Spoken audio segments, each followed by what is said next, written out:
Hello, everybody. Welcome to episode 67 of Buds and Blue Jays. I'm your host, Jesse Burrell, coming at you live from Belleville, Ontario. And I'm joined, as always, by my co-host from the beautiful Bloomfield, Ontario, Riley McConnell. Riley, what's up? How are you? I am well, Jesse. I am well. World Series going on, as we know. Won't get into that too much. That's on the less important things, Jesse, for what we talk about here. Here, it's all things blue, all things Toronto Blue Jays. Anything you guys need, we got you covered. Even in the off season, we'll be coming at you weekly with videos. If a trade comes up, we'll be covering that. Any big news in the off season, we got you guys covered. So sit tight and stay with us. You nailed it, man. Today on the show, Riley, it's going to be a fun one. We're kind of done with our recap of what happened to the Blue Jays this year, and we are now turning our attention to the 2022 offseason. We're going to come up with some guys who we think the Jays should sign, who we should trade for, should we make a dramatic change with our current core, and all that fun stuff coming up. But first, remember, our show is free and available on all platforms, so whether you're one of the many who listen to us on Spotify, Apple Music, Samsung Music, Stitcher, or YouTube, please make sure you leave us a 5-star review, subscribe to the channel so you never miss an episode. And hey, like the video, guys. It's one of the best ways we can get YouTube algorithms going and we can really get this show booming. But other than that, Riley, ready to get into it? I'm ready to rock, Jesse. Let's see what we can come up with for episode 67 here at Buds and Blue Jays. Let's go. Well, before we get into the offseason, Riley, last week on our episode, we handed out some awards to our Toronto Blue Jays, and one of our famous Toronto Blue Jays actually got a real award this year. And if you haven't seen it yet, our first baseman, our guy, our adult son, Vladimir Guerrero Jr. won his first Gold Glove award. Well-deserved for Vladdy. I'm glad he got it. We saw him play defense all year. I don't think it was a surprise to see him win this award, and congrats to him. I mean, Jesse, I'm an eyeball test guy. I like to see what happens 162 games on the field, but the numbers don't lie, man. I mean, he has the defensive metrics, the defensive stats to back up his season. But, man, when you watch the games, the athleticism that Vladimir Guerrero Jr. has, I mean, he really showcased it, man. I mean, he was this very overweight type third base guy a few years back. He really, really worked on himself, and he's developed into one of the more agile and athletic first basemen, not even just in the American League, in all of the MLB. And it was a no-brainer, man. A well-deserved award for Vladimir Guerrero Jr. with the Gold Glove on first. Like, he came a long way from being this absolutely terrible third baseman. I think his rookie year, 2019, Vlad, he didn't even start the year with the team, was the worst third baseman defensively in baseball by far, to now being the best first baseman in the American League. That is awesome. And I remember him telling Charlie Montoyo at the time when the move was announced that he was going to first base, he said he was going to be the best damn first baseman you have ever seen. And it took, 2-3 years for that to happen, and he's done it. Impressive stuff from Vladimir Guerrero Jr. Yeah, again, I'm not surprised, man. He's just, he definitely doesn't have the natural athletic shape, we'll say, but certainly a good work ethic and kind of set himself straight. So, yeah, well-deserved, man. I think this is the first of, I won't say many, but this is certainly not going to be the first Gold Glove of Junior's career. I would almost put money on that. Before we talk about some of the other Blue Jays who didn't win Gold Gloves award, I want to say Vladdy led all AL first basemen in defensive red saves. He also led the American League in scoops, Riley, which is one of the most important things a first baseman can do, is pick those balls out of the ground, especially when you have guys like Bo Bichette and his wild arm throwing you the ball. Not only that, Vlad's arm strength, 86.2, which is always a great skill, just like his dad, best for Major League first baseman. And the thing I noticed he really got better at this year is Vladdy always had trouble tracking that fly ball that went behind him, where he had to turn and run into foul territory to catch a ball. Vladdy got so better at that this year. And I don't remember how many times we would see him run back, stick out his glove with his back to home plate and catch those balls. He did that a ton this year. And it was also the only guy who got Alek Manoah to say that was effing sick after making a play on the Blue Jays. So very well deserved. Good stuff from Vladimir Guerrero Jr. But we should talk about another Blue Jay who didn't win a Gold Glove this year, and that's our third baseman, Matt Chapman. Riley, I'll let you have the first word. He's your guy. Do you think he should have won the Gold Glove at third base this year? Well, looking at it, I mean, yeah, I think he got snubbed a little bit, and I'm gonna base this off. I'm gonna say what the general public might say about it, and it's Urias. Yeah, playing third base for 80 games or 76 games, somewhere in between that. I think was the number. 84. Yeah. So, I mean, you look at the sample size. I don't think 84 is a number that should qualify you for a Gold Glove. I really don't. You look at what Jose Ramirez did for the Guardians. Mhm. I don't think he had the numbers that Matt Chapman did. Certainly not the defensive runs saved. He's definitely a steady third baseman, Jose Ramirez. But when it comes to just all out pure third base numbers, like you look at throwing power, the throwing accuracy, the range that Matt Chapman has, yeah, it's certainly great. Now that's what a lot of people would say he got snubbed. I personally, think it was a down year for him. I think the fact that he didn't win a Gold Glove and it was a down year for Chapman, technically, like, I mean, I'm not going to gripe on it too much. Now, if he was absolutely lights out and got snubbed that way, that would suck. But I would, yes. Listen, Gold, I pretty much they pretty much drew names from a hat for this one, I feel like, because Chapman was probably the front runner. I'm not going to say he got snubbed too big. I don't think this is going to affect him at all. He's going to go out next season and do exactly the same, if not better. And like, there's a really good chance, Jesse, that we have our corner infield is winning a Gold Glove next year too. It would not surprise me. I'm not going to call it now or anything like that, but we have some good defensive corner infielders. Matt Chapman is definitely going to lead the charge next year if he didn't already this year, with help from Vlad Jr. on first. I think the main reason he didn't win the award here is because, yeah, he was still good, still above average defender. He wasn't elite like he had been in years past. And I know we talked about it over one of our episodes while the season was still going on. Matt Chapman just wasn't completing as many plays. So there was a lot of like those weak infield grounders. He'd get the ball, he'd throw it to first, but the runner would just beat it out a little. And that's some of the advanced metrics. That's where that kind of went into to let his stuff go down. But he was still really good, still a rock. And for what it's worth, Riley, Ross Stripling had a quote that said, he's open to all analytics and metrics in our game, besides the ones that say Matt Chapman isn't the best third baseman in the American League. And then he said, those metrics can eat my shorts. So Ross Stripling believes that Matt Chapman is still an amazing and elite defender and should have won that award. So he's still got it. I think he's going to be just fine moving forward. I mean, moving forward, yeah, I can say the exact same thing that I said about Vlad Jr. This is probably not going to be, it's not going to be like this is the last time he had a chance to win a Gold Glove. Anytime Matt Chapman steps on the field for a number of games, he has a chance to win an award in the defensive numbers. And, you look at him, he's won a Platinum Glove with the Oakland Athletics. Like, he has the same potential to do that with our Toronto Blue Jays. And I wouldn't be surprised if it happens starting in 2023.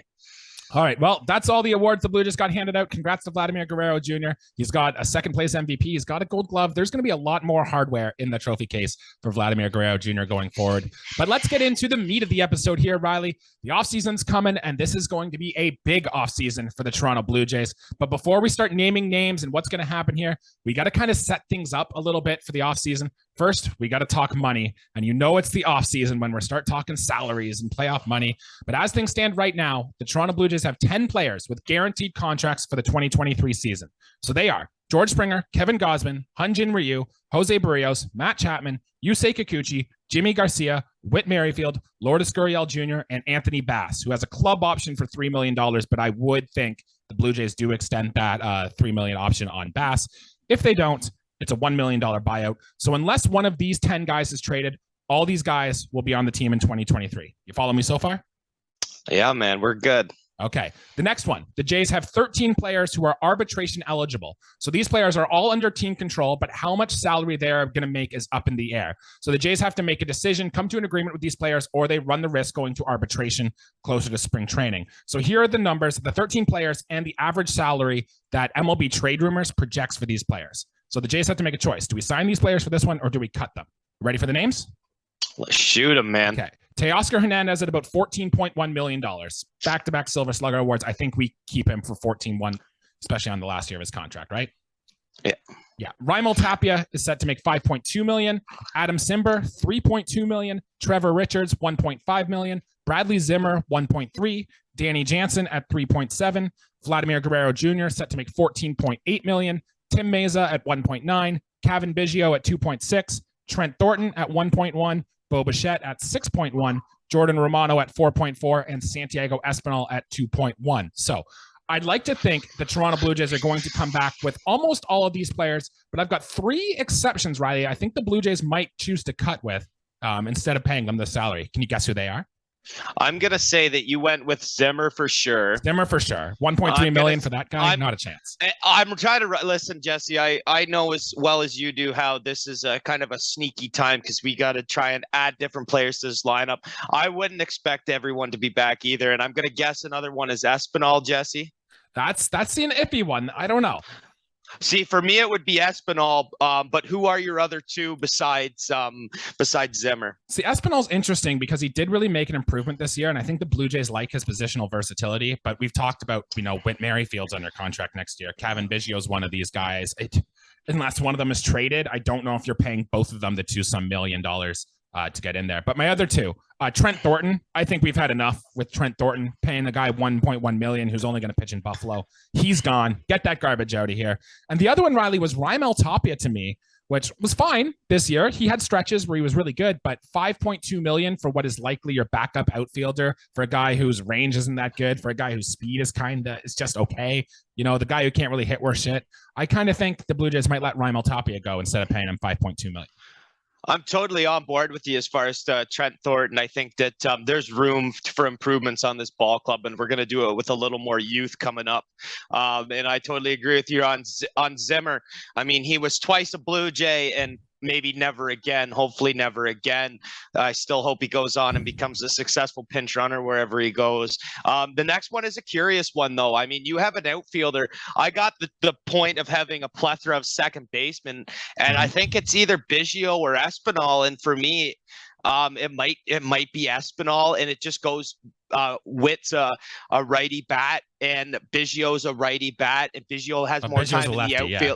Or sorry, yeah. So we got righty, lefty, and Espinal's a righty, and he has less outfield time than Kevin Biggio. A little more versatility with Biggio. So those would be my three. We're not too far off, though, man. I agree with you, though. It's everyone won't be back, and if it's those three guys, whether it's me or the guys you called, I'm sure it won't be Thornton, and I'm sure it won't be Zimmer. Right. So, that'll be something to pay attention to once the offseason gets started and who the names are, because that'll really shape up who the Blue Jays need on their roster, who they're going to target, and maybe might affect the roster come 2023. Other guys, Alejandro Kirk, Zach Pop, and Alek Manoah are all pre-arbitration, so their salaries are dirt cheap, and it's great to have Kirk and Manoah making so little salary and contributing to such a high level for this Toronto Blue Jays team. Yep, that's what you love, man. Service time is everything in MLB. It's like working a real person job. You put in your time, you make the dough.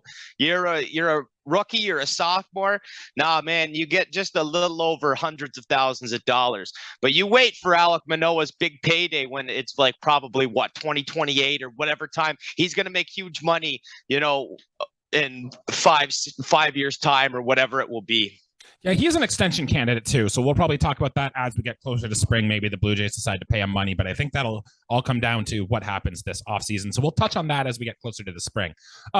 So to finish up our talk on money here, the Blue Jays got to pay all that, and plus we're still playing for things like 40-man roster guys who are not in the big leagues. They get paid, player benefits get paid, and the Blue Jays still owe a nice crisp $4.33 million to Randall Grichuk. So that's on the roster. We'll have to pay him. So if you add all that together, the Blue Jays salary is going to be about $210 million as it stands right now for the 2023 season.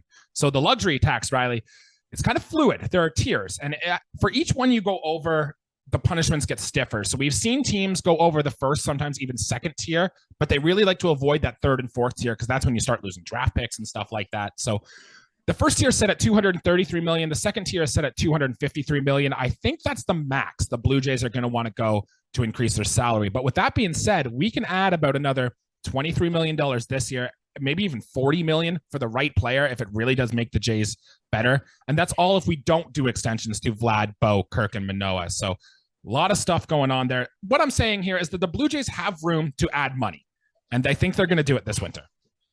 I mean, inflation says, Jesse, you're spitting out numbers that have never been touched by a Blue Jays payroll. 240 million.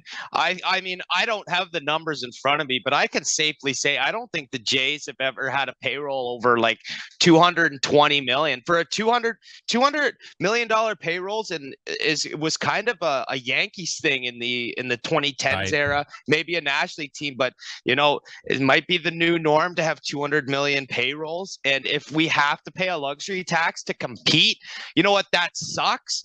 But hey, man, let's do it. We talked about our window, our time to win. And if that's the price we have to pay to field not only a competitive team, but a division winning team, then hey, man, like I'm in. Let's do it.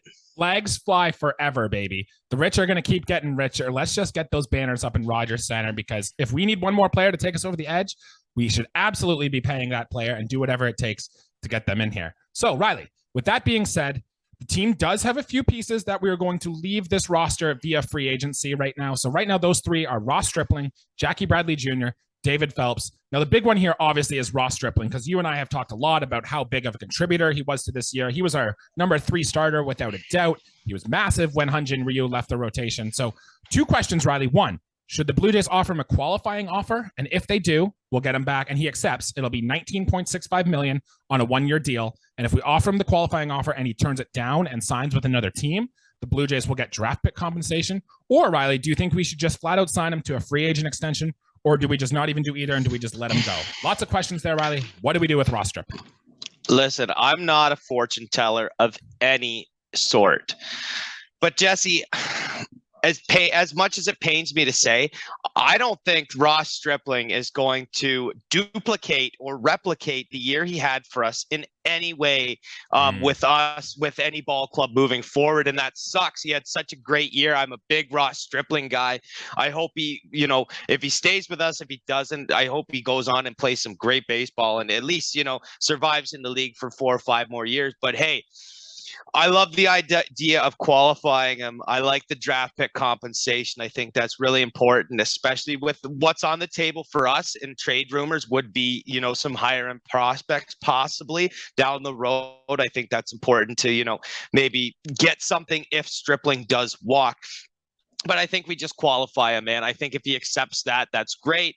I think if he goes and makes $27 million in Pittsburgh, I think a season, I think that's incredible. Get the man paid. I don't know how much it won't be $27 million, and I doubt he goes to the Pirates, but he might go be a contender with a ball club and make, $20 million. I think that would be very impressive. I think I'm kind of with you. I also think Ross Stripling had his best year of his career, kind of like Steven Matz did down the stretch for the Blue Jays last year, if you remember that. But Ross Stripling's better than what Steven Matz was putting together. And I think I'm with you. You offer him the qualifying offer. If he accepts, great. You put him right back in that rotation.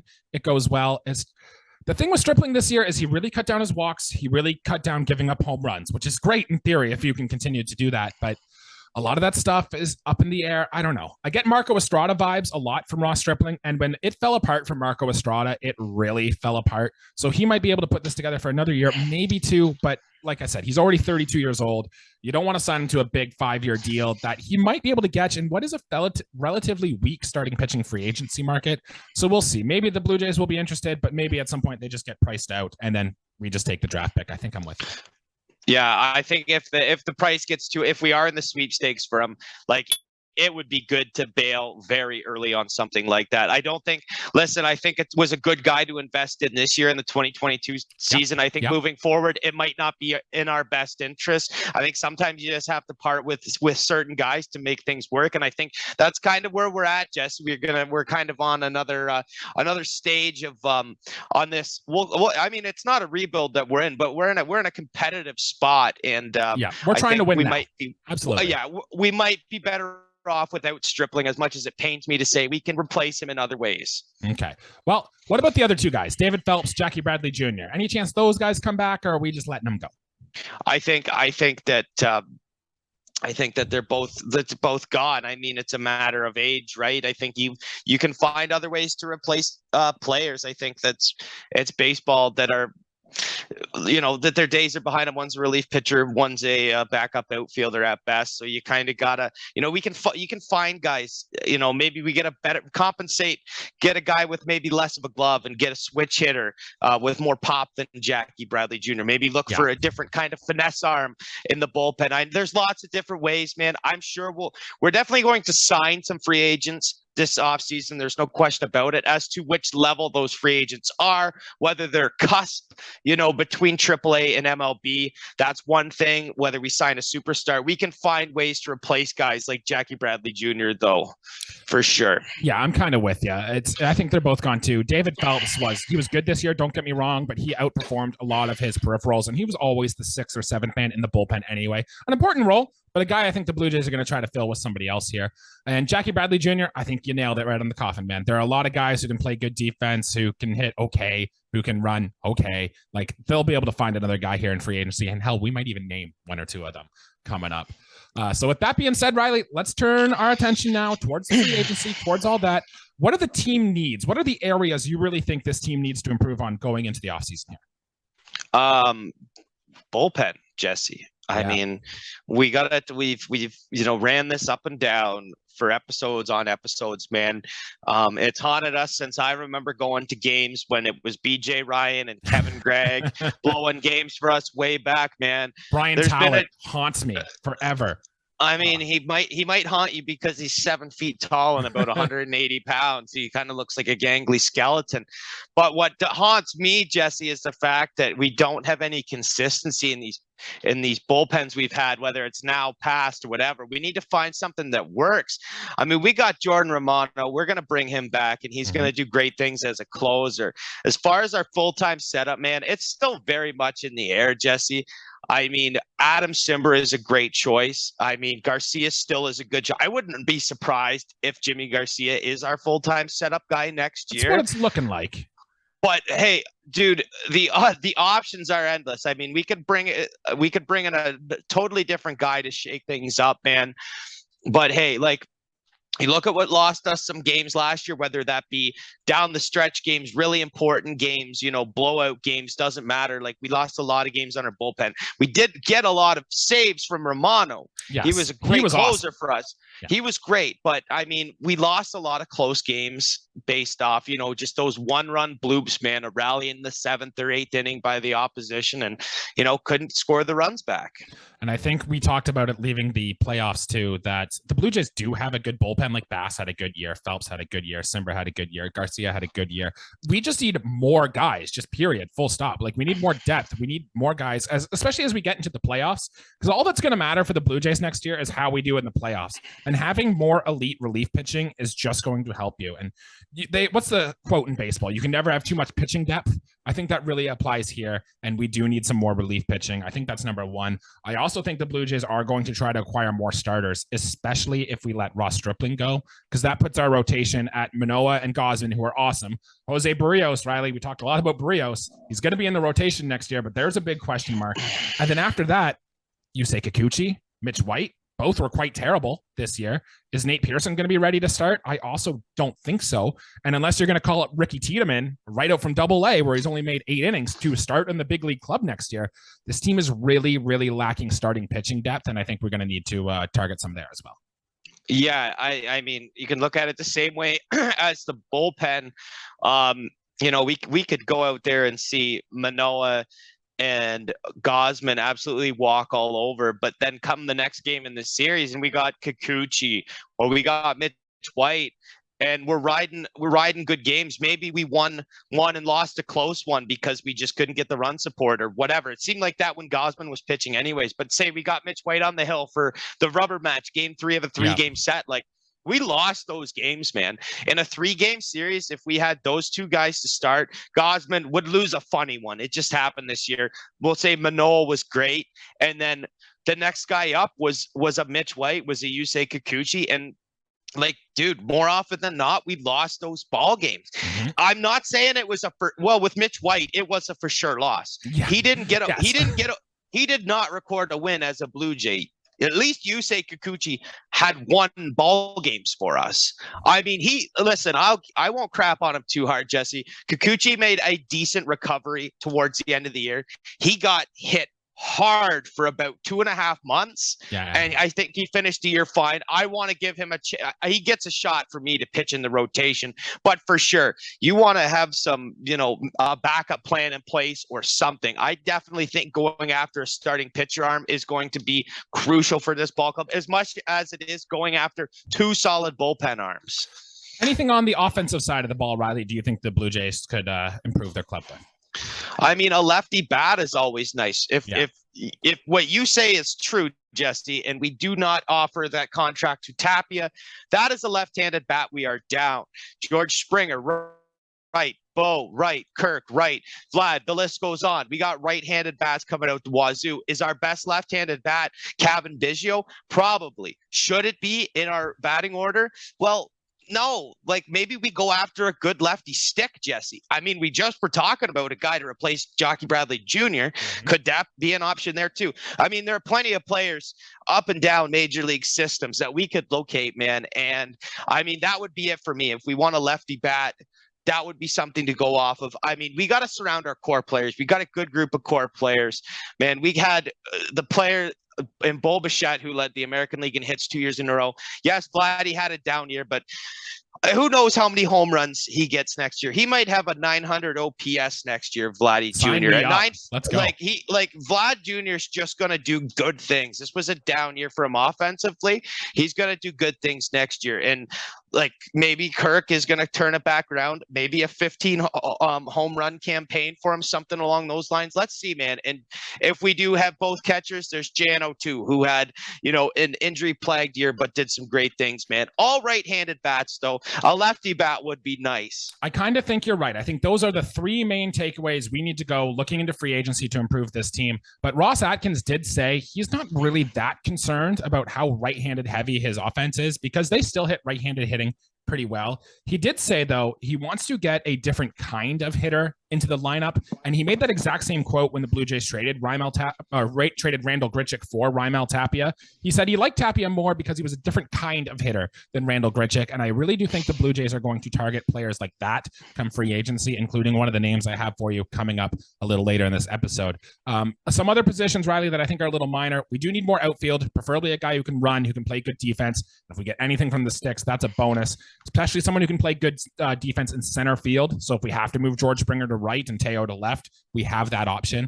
I also wouldn't look too hard at trying to get a really good defensive shortstop because we know Bo Bichette has had his issues. I think we've been griping, let's move Bo Bichette to second base. I don't know if the Blue Jays will do that, but I think it would be a good idea. Just a backup infielder there. And I think we could also use a backup first baseman because when Vladdy did have time off last year, it was Cavan Biggio who was playing first base, and we need something a little better than that. So that's also, I think, some players for the bench that the Blue Jays might look to acquire. I couldn't agree more with you. Those are, I mean, you said it in the right order. If we could, in an ideal world, we get all of those down, there is a very good chance, Jesse, that we do walk into next year with Cavan Biggio being the next guy in the depth chart to play first base. Mm-hmm. Well, of course, we'll see what happens. There are some real areas like, if we don't end up getting a bullpen arm, then, we probably didn't do anything else, or we should have. But, you go down the list and everything else would be ideal. But like how you set the ground for, well, we're kind of playing with this money. So basically around $30 million, $35 million to play with, I mean, we're not going to go after a guy for $30 million, but you can mix it with about 4 or 5 players of pretty good value for that money, maybe some veteran guys. Because, when you get guys on their cheaper deals, it does cost us some of our own cheaper guys, in replacement that, because no team wants to be paying big bucks to, washed up guys. You usually have to trade one for one in those cases. It's usually how it goes. Absolutely. All right. We are going to take a quick break. We'd run an ad if we had any ad revenue. Not yet. One day, Riley, we'll get there. But we're going to take a quick break. We will be right back, and we are going to start naming some names here. So, 2 seconds. All right, everybody, we are back. Hope you didn't miss us too much. But now we're back. We're going to start naming some names, and these are kind of our personal choices of who we think the Blue Jays are going to go out and trade acquire. And Riley, no pressure, but last year we named 7 names. And we got 3 of them. We did pretty well, 2.5. We called 2 of them, and then 1 came at the trade deadline when Matt Chapman, Yusei Kikuchi, and Whit Merrifield. So pressure's on, Riley. We have a lot to go for to try to beat how we did last year. Do you think we got it? I mean, last year was a great feat, Jesse. It's hard to replicate things like that, but we'll certainly do our best. All right. Well, I guess, Riley, take it away. The floor is yours. The Blue Jays should acquire this player for the 2022 threes. So I'm going to go back to what I said about getting bullpen arms, and I'm going to go with my world famous team here and take one of their arms. And I think we should acquire AJ Puck from the Oakland Athletics. Did you see that coming, Jesse? Not the sexiest name, but I do kind of like AJ Puck. Yep. You know what? This is definitely a serviceable guy. This is a guy that over his very short career, last year was his first full season, but he has a strikeout rate over 10 per 9 innings, which I think is so good for a relief pitcher, Jesse. Obviously, he's throwing harder. He's still got good breaking stuff. He finished last season with a whip of 114, which doesn't scream great, but he did pitch the most innings in his career by a lot. He came into the last year with only pitching 24 and 2/3 inning. He ended up pitching 66 and a third this year, which is, not a ton of innings. He's still a very young guy. He'll be 28 in this upcoming year. Yeah. So as a pitcher, as a relief pitcher, he's not going to do the craziest of things, but he's going to be a guy that's cheap. He's a guy that's, still has his rights for Oakland, as in Oakland doesn't have to pay him big money, so we won't sign him. We will have to trade for him the same way we traded for Matt Chapman for Oakland. This is a team, again, that is rebuilding. They ended up shipping Olsen out to his state team in Atlanta, Georgia. We ended up bringing Matt Chapman to Canada. Yep. He became a Toronto Blue Jay, and I still think they off-sell, and I would love a left-handed pitcher, AJ Puck. Yes, Jesse, not the sexiest name, but I want to start with my guys in Oakland. I think that there's a lot of potential. I watch a lot of their games. I know a lot of stuff. This is a guy who's been in Oakland system forever. He's finally made it up to the big leagues, and I think there's still a lot of potential with this guy. He's not the prospect he once was, but he's certainly going to do good things in a short time in the MLB here. I really like this call, Riley. He'll be 28, like you said. He throws left-handed. We need another lefty after Tim Meza in our bullpen, so I do kind of like this call. The thing I really like too, AJ Puck, a former 6th overall pick, so he's got the prospect pedigree, and he was really good last year. I think underrated. He had a home run per 9, under 1 last year. Everything else seems pretty good. A ground ball rate of 43%. He's stranded about 78% of the runners on a bad Oakland team that came on base. The 3.12 ERA looks legit when you're looking at some of the ERA estimators. I think this guy is just a good relief pitcher, and as we talked about earlier, the Blue Jays need good relief pitchers. Love it. I mean, exactly what would fill our spot. I thought it would go well with Meza. AJ Puck isn't as hard throwing as Tim Meza had. If we do keep both of them, it'll be a really good lefty tandem. As far as roles, I did actually realize he was picked 6 overall. He does have a good ceiling. I don't think it's going to be the career of a 6 overall pick. No, of course. But he's gonna do some good things for a few years coming, and I think it's gonna be a low price. But I think the result is going to be big from a guy like this, still young enough. I mean, he's a little inexperienced, but I don't think that's going to hurt us. And especially with the veteran arms we have in the bullpen, I think it's going to go in really well. All right, Riley, we really buried the lead, starting with AJ Puck as our first name on here. I'm going to tell out a superstar that I think the Blue Jays might be interested in acquiring this year, and that is Shohei Ohtani. Now, Riley, wouldn't that be something if the Blue Jays go get him this year? Well, it fooled me, Jesse. We got tricked by some phony Instagram or Twitter thing, and I felt stupid about it. But you know what? That happens because it would have been awesome because the trade seemed legit. It was Ricky Tiedemann, Alejandro Kirk, Bo Bichette, and another lower-end prospect for Shohei Ohtani. I thought, you know what? That'll be fine. Obviously, it didn't happen. But, Jesse, if it does happen, we can find replacements for those guys because we just got the 21st century Babe Ruth, because that's what we're looking at here, Jesse. The Jays and most of baseball haven't had a two-way player. This is something completely brand new, and I think I would absolutely love it. Yes, the price is going to be huge, but to get Shohei Ohtani would be incredible. So we talked about this during the trade deadline, Riley. Remember when the Blue Jays were really interested in acquiring Noah Syndergaard? And we didn't. And there were some reports coming out that the Angels were listening to offers on Shohei Ohtani. The Blue Jays were on the phones with the Angels a lot during the trade deadline that year. And I guarantee you, they asked the question, what would it take to get Shohei Ohtani on the Toronto Blue Jays?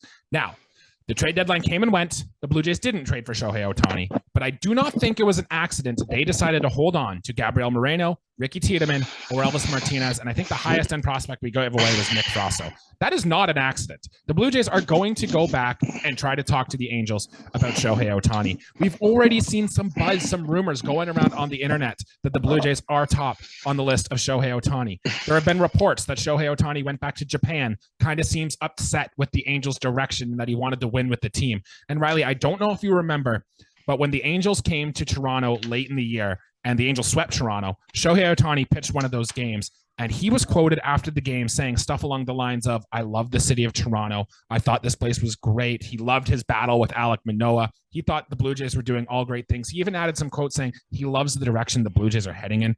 Now, that's all good news, all good and fun. But you said the price is going to be massive to acquire Shohei Ohtani. And the Blue Jays have kind of been hesitant in the past to trade, especially with this current core, to really send out their prospects for future help. But Riley, this could be like when the Toronto Raptors traded away some core pieces and got Kawhi Leonard on their team. And that was the move that took them up and over the top. I'm not certain the Blue Jays are going to get Shohei Ohtani, but I really, really do think they're going to try. And it would be a hell of a move if it were to happen. It would be a huge move. It would be one of the larger transactions in professional sports history, right up there when Wayne Gretzky went to the LA Kings. Like, yeah, like that's a big move. You're going to be moving for one player. You're going to be moving money the other way. You're going to be moving multiple MLB players and, you know, maybe a few lower end guys, a prospect or, you know, farm system guy, whatever. But you're talking about a guy who on average is going to finish in as a top 10 pitcher in the league and a top 20 hitter in the league. That's and when amazing. if you combine those two things, I mean, it's incredible. We obviously play in a world now where the DH is universal, and you know what? That's fine because he gets to do both things. Mm-hmm. I mean, like Jesse, he could be a full-time pitcher and still hold great value. It doesn't matter that he couldn't hit.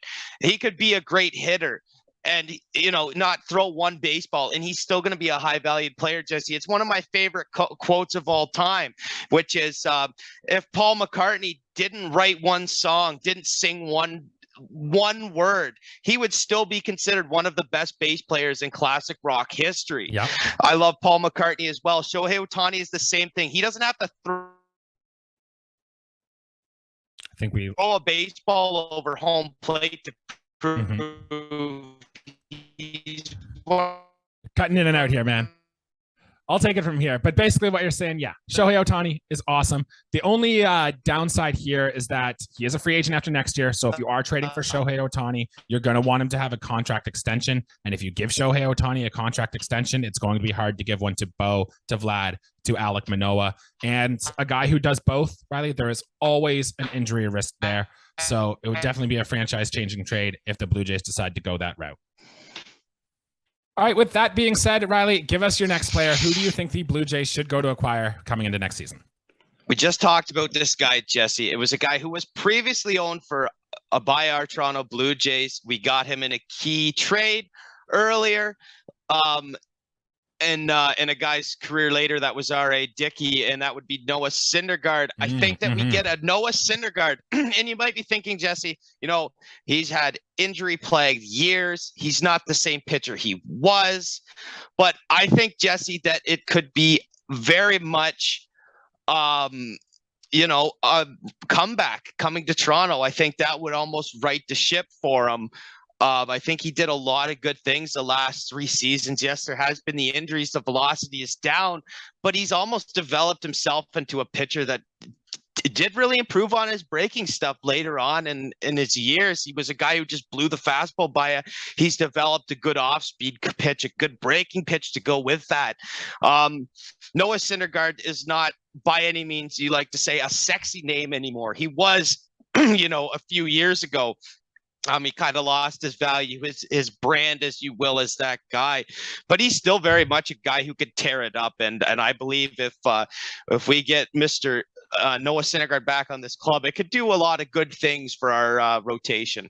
Another guy we could probably have pretty cheap. We just said when talking about Shohei Ohtani, the Blue Jays did try to acquire this guy just last year. And in fact, the Blue Jays have been known to circle back to guys they've liked in the past, like Kevin Gausman, Bradley Zimmer, and Jackie Bradley Jr. So I do like the Noah Syndergaard call. He would add some pitching depth to this team. Like I said, could likely be had cheap. He's not the same guy. He only strikes out 6 per 9 anymore. But the big thing that him is he didn't really give up many home runs this year, which really helped. And if you think that's a skill that can be sustained, then he'll be another good pitcher for this team. But if some of those fly balls start becoming home runs, that's a problem. But I still think, hey, he's been an innings eater, 134 and 2/3 innings pitched this year. A guy, if he can just do that, pitch league average for the Toronto Blue Jays, he'll be just fine on this team. League average is great. That's honestly what we need. We're looking at trying to replace players. If we want to replace a guy like Ross Stripling, I feel like Noah Syndergaard could be a good guy. I'm going to put a little more on him than 130 innings. I'm going to go 150 plus, 150 to 170 innings for Noah Syndergaard. He will start games for us if that's the case. He has to be that guy. We saw some collapses with our starting pitching. That would be, detrimental for our rotation if, we replaced a Ross Stripling with a Syndergaard that went out there and had, bad numbers, like talking like Barrios numbers. And I didn't want to even bring up names and stuff like that. But if he replicated something like that, Jesse, it'd be bad. But if he goes out there, it is vintage Noah Syndergaard. I mean, then it's an absolute steal. And yeah, you're right. I don't think it's going to be a huge price because he's not the pitcher he once was. I think I like that call. I really do. Now, Riley, I have an off the dartboard pick for my second name here. I think the Blue Jays should acquire.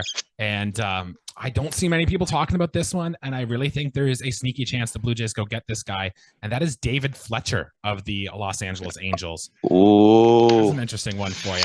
I like it. Bat to ball. Bat to ball, baby. And it all comes back to that quote that Ross Atkins said at the post-conference presser that we mentioned earlier, that the Blue Jays really want to add a different type of hitter to this lineup. And you said it, bat to ball is David Fletcher's thing. He's not going to hit many home runs. He might hit 2 a year, but he's just so good at putting the bat on ball, making defenses work, especially with them banning the shift next year. And more of these like weak little ground balls can get through for more hits. David Fletcher is the perfect type of guy for that. And when he I looked up his stats because I wanted to, see what this guy was all about. When he swings at a pitch in the strike zone, he makes contact with it 95% of the time, Riley. That's elite for a guy who can do this. And he can play both second base and shortstop. So whether you have Bo do one or he both stays at short, he can play second base full time. And with the defense that he can bring, it's going to be awesome. And that same series where Shohei Ohtani pitched in Toronto, David Fletcher, I think he had 9 hits or something ridiculous. I know he had a 4-hit game in Toronto, and that might go a long way to getting him into Rogers Center next year. And I really do think he can be had at a small price. I really like the Blue Jays going after David Fletcher this year. I love that, man. I think that you want to epitomize the small ball game with the shift being banned. And Fletcher's a middle infielder. Turn back the clocks. We're going to 1977 because he plays like a small ball infielder. And I absolutely love those guys. Not blazing speed, but well above average speed and a good bat to ball guy. To fit him in this batting order, whether he's a righty bat, whatever. When you make contact, like elite contact, we got guys who do stuff like that, like Alejandro Kirk. We're going to be dangerous because, he's not going to beat you with the long ball. We got other guys to do that. So when you're missing your pitches, Fletcher might not label it into the seats, but he's going to make you pay in other ways by putting that in play. And our big boys are going to come up and make RBIs out of those mistakes. So you know what, Jesse, I like that. And I know he's a good defender too. I see some good things. I like a middle infielder. He reminds me of a guy like David Eckstein. Played for our Blue Jays way back, a small middle infielder. World Series MVP, David Eckstein. That is true, man. That is true. I love the call, man. I think it's great. All right, Riley, you got a position player for us. Fire away. Who do you think we're going to go for? I also brought my darts and dartboards, and mine accidentally went back to, well, it's not Oakland, but it's another one of I consider him an Oakland guy. He went and played for the New York Mets last year and had a great season, and that's my guy, Mark Canha. This guy gets hit by pitches more in baseball than any other guy. Mark Canha is a fun guy. He's got a great personality. He is by no means a superstar. I think he's 33 years old. He's a guy who primarily DHs, plays some outfield. I mean, he's not going to hit 30 home runs, but he's certainly a guy who can hit 20 for you. And its on base is always up there. Not remarkable defensively, but let's remember kind of, that we weren't a team that had a lot of, as a ball team, we hit a lot of home runs, but we didn't have that one guy that really popped off. If you throw Mark Canha in that order, I mean, I'm not saying take Lourdes out, but he's going to hit triple the amount of home runs that Lourdes Guerrero Jr. hits. And I mean, yeah, I'm not saying we're going to tender this guy for 5 years. He's older, like 1 year. Let's see what he does, man. I think it'd be fun. He's a great ball player. One of the most underrated ball players, in my opinion. That's what I was going to say. As someone who's played fantasy baseball for years, you always look for these diamonds in the rough or whose name doesn't match up to the stats they put up. And Mark Canha has been one of those guys for years. Riley, since 2019, I'm going to read you off the amount of WAR that Mark Canha has accumulated. In 2019, 3.9. So a 4-WAR season, which is like, that's what George Springer had this year. In 140 some games in that season? He had just shy of 500 plate appearances. So do with that what you will. In 2020, the COVID shortened year, he still put up 1.6 WAR. That's translates to over 5 WAR season. Last year in Oakland, 3.1, and this year with the Mets, 2.8. If the Blue Jays are getting a 3 WAR player for what might be had for very cheap, it's going to be great. Strikeout percentage dropped this year. Now the walk percentage also dropped a bunch, but the power is still there. BABIP was still good. He got on base 37% of the time, which is exactly what the Blue Jays need, Riley. Another sneaky pick, but a pick I like, and it could really happen. I mean, and I like these two stats as well, Jesse. You talked about one thing the Jays were bad at the plate was grounding into double plays. You only grounded into 3 double plays this year, Jesse. I think that's an astronomical number for having 462 plate appearances with the New York Mets. Grounding into 3 double plays is great. Add 3 stolen bases and throw in a 770 OPS. I mean, that's pretty good. It's not an 800 OPS. But still, the guy has a career on base plus slugging of 775. For a guy like Mark Canha, I think those are very respectable numbers. And yeah, Jesse, you nailed it. I mean, a fantasy guy's, wet dream, essentially. Like this guy's a beauty in the sense that he just plays, low key baseball and does all the right things. Riley, aside from Shohei Ohtani, though, the names we're mentioning here aren't really superstars. Like, they're good players. They help complement a team. Do we think it's going to be enough, or do the Blue Jays really need to throw money at Aaron Judge or Dansby Swanson or Trey Turner for it to matter? I mean, let's be real, Jesse. Let's be 100% real for a second. We have the superstar players. They need to perform. We need to surround them with the best. We need to surround them with the best complementary pieces. We can't have Jose Barrios having a 5 earned run average season. We can't have our team basically having a power struggle for 2.5 months of the year, that being Kirk or Vladdy or whoever, Lourdes, you name Chapman it. Went through a stretch like that too, I mean, and Matt Chapman too, or Matt Chapman's strikeout rate, Teoscar's strikeouts. You're not going to pin it on one guy. I believe that we have our own superstars on this ball team, Jesse, and we just have to surround them with the right complementary pieces, and hopefully the guys take it from there. I mean, if we went out and signed an Aaron Judge or a Shohei Ohtani or traded for them, I think that would be incredible. Now, the price that we'd pay, we'd be taking away from some of our other core superstars. One, to get a more, a better superstar, to put it plain. But I believe that our star players are already here, and we got to surround them with guys that we think, can basically give us wins above replacement level guys for the guys we are giving up. All right. I do like that. I have one more name I wanted to throw in here, and that's Cedric Mullins of Baltimore. Now, this one I'm not so sure of because I think it might be hard for Baltimore to trade him within the division. So that might be the hardest hurdle we have to clear. But there is a report that Baltimore might be looking to move on from this guy. And you got to say, the fit on the Blue Jays would be incredible. Left-handed hitter, the only guy in 2021 who went 30-30 that year. And yeah, the power dipped a bit, but he still hit 16 home runs, still stole more than 30 bases. He can run well. And plus his outfield jumps in center field are the best in baseball. Maybe behind Miles Straw, but it's up there. He's a really good defensive center fielder. Left-handed bat, good contact skills, which seem valuable for the Blue Jays. I'm confident the Blue Jays will ask the question, what does it take to get Cedric Mullins? But whether or not Baltimore trades him in the division is the big thing. I mean, he's a guy who I think he'd probably be 28 or 29. He's not a young guy who came into the league. He started his MLB career, but later as a switch hitter. I'm glad he's a lefty bat. If we do get him, that's always important because this is a guy who was a switch hitter, plays some good defensive center field. Believe he wasn't an all-star this year, but was in 2021. Yep. Am I right, Jesse? Yep, he was.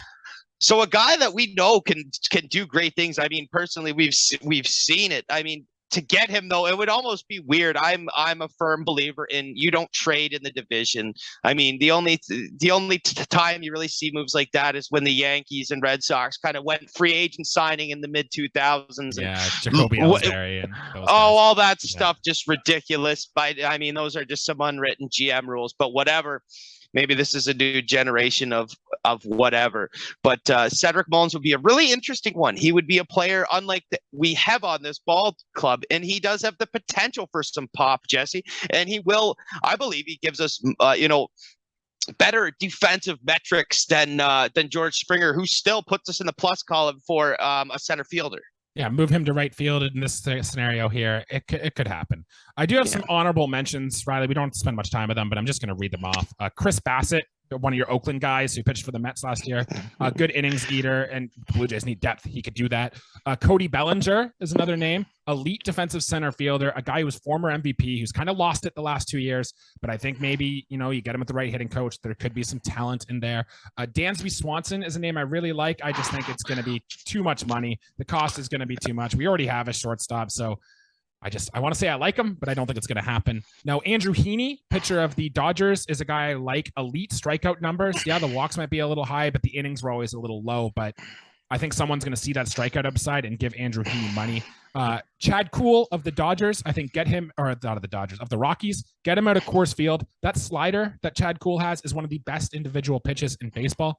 It's a shame all the other pitches suck, but that's a name you might like. And I've always liked Jacob deGrom. You can get him at a very low term for a very high salary, and we know how good Jacob deGrom can be when he's pitching. So, Riley, any of those names stand out for you? Oh, yeah. Obviously, the deGrom, we could bring back the Mets aces and do a deGrom Syndergaard kind of deal. But, former first overall pick, Dansby Swanson would be a really cool one. I mean, the only guy on this hair team here, like we got Bo Bichette, who's got the hair. If we put if we put him and Swanson, Bo and Swanson on with the same hair, that might be a huge rivalry.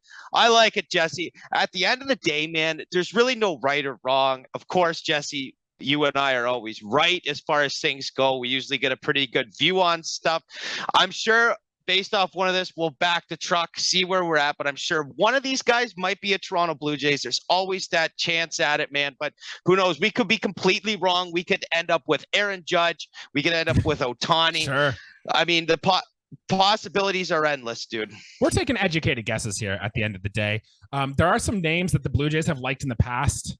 We've kind of already named a few, like Noah Syndergaard I had in this tier that the Blue Jays have tried to acquire before. Didn't. Michael Brantley is a name the Blue Jays tried to acquire before. They might look to bring him in here. And some other names that I know in the past the Blue Jays have had interest in that maybe they might throw some money at. Some minor guys. Brandon Belt, Kyle Gibson, Didi Gregorius. These are all guys the Blue Jays have liked in the past, and I wouldn't be surprised to see them bring in some of these guys for a minor role.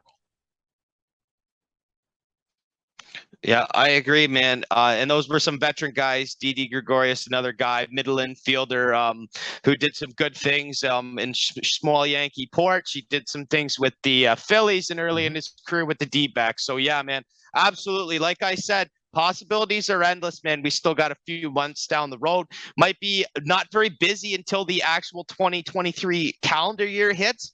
But we'll see, man. Like I said early in the episode, we'll keep you guys posted, man, because we're invested in this. Jesse and I are on Twitter every day, scoping things out, peeking through the hedges, seeing what banter, what chatters out there amongst GMs and things like that.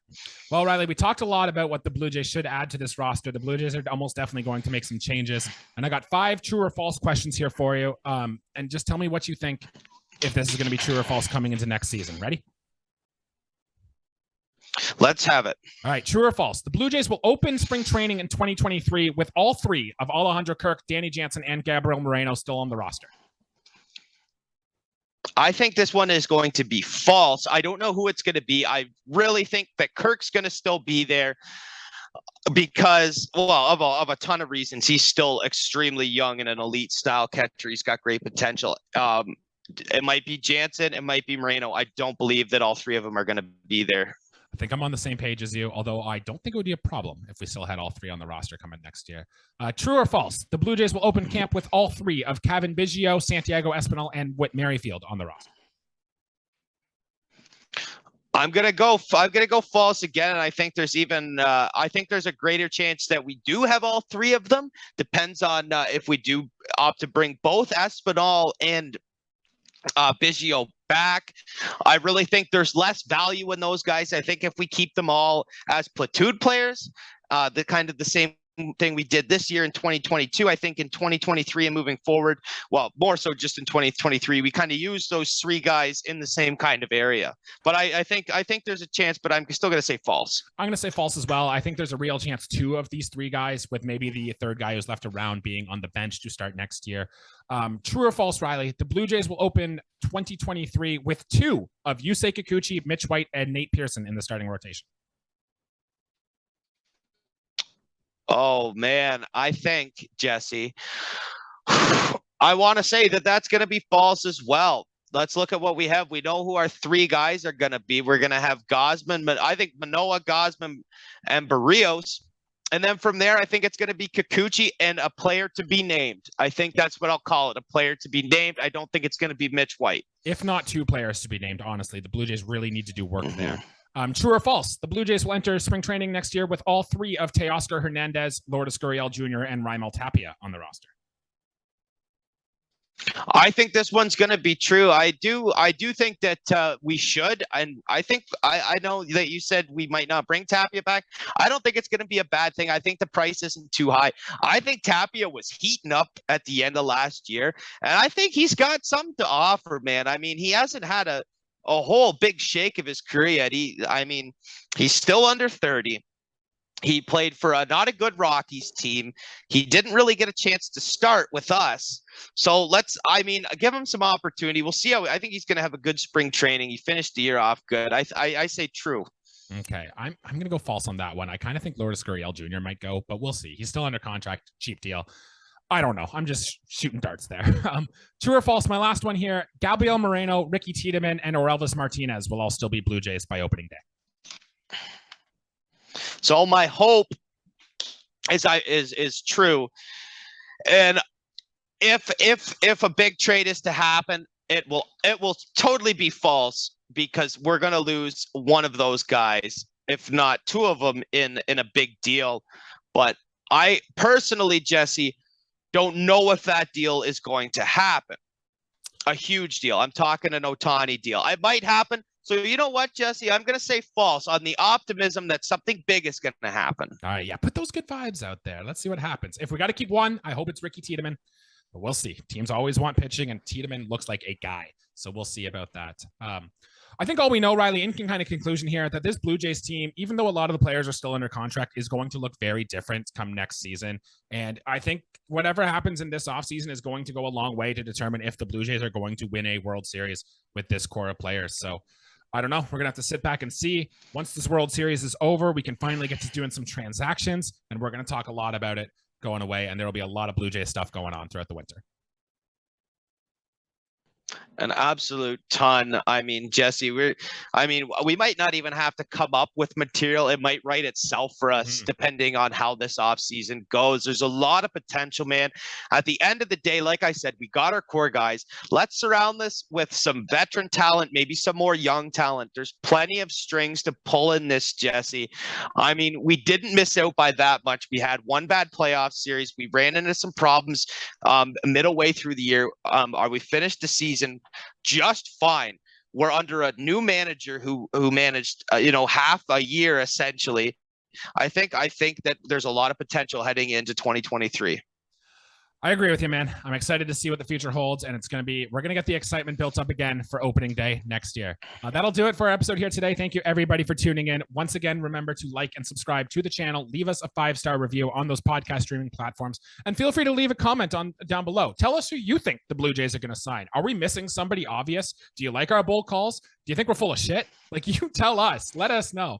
Also, be sure, check out our friends over at Leafs and Lads. The Leafs are going through a losing streak. Leafs fans are pulling their hair out. So they got all the reactions over there. Make sure you check those out. They're still doing their thing. And if you're into sports gambling at all, Mark from the Leafs and Lads show and myself have set up a Discord called Gambling Canuck. So if that's your type of thing, I know there's a caveat about sports betting, but we've made some decent money over there so far this year. So look for Gambling Canuck on TikTok. We'll send you links to our Discord and all that fun stuff. Soccer, NBA, football, baseball. If any of that interests you, be sure to subscribe to them. Riley, anything else to add before we get out of here today? No, but I think the next time we'll be talking will either be the night of the final game of the World Series or when it ends. So good luck to only the Philadelphia Phillies moving forward in the World Series. And we'll start our off-season stuff officially when the season concludes. Still, obviously, a lot to cover because we're just speculating, Jesse. We weren't too far off last year. And again, let's see if you and I can repeat. I mean, we have a pretty good success rate. We'll see what happens, man. I'm optimistic, dude, that something's going to happen. We talked about the little splashes. We mentioned some big names. We'll see what happens. All right. We'll be back again next week. We'll see you guys then. Thanks for watching. Thanks, guys.